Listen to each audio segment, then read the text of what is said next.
ছোট্ট একটি দোয়া আল্লাহ রাসূল সাল্লাল্লাহু আলাইহি সাল্লাম আমাদেরকে বলে দিয়েছেন।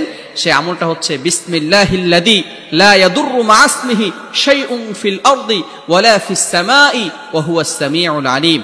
চমৎকার একটি দোয়া। এই দোয়াটা যদি পড়তে পারি তাহলে আল্লাহ পাক রব্বুল আলামিন সকল বিপদ আপদ থেকে আল্লাহ পাক রব্বুল আলামিন হেফাজত করবেন।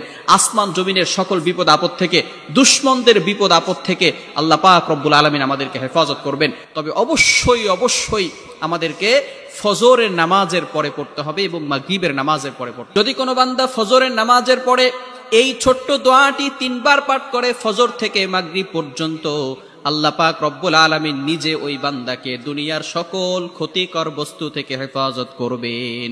আবার যদি মাগরিবের নামাজের পরে কোনো বান্দা এই ছোট্ট দোয়াটি 3 বার পাঠ করে, বিসমিল্লাহিল্লাযী লা ইয়াদুররু মা ইসমিহি শাইউন ফিল আরদি ওয়ালা ফিস সামাই ওয়া হুয়াস সামিউল আলিম,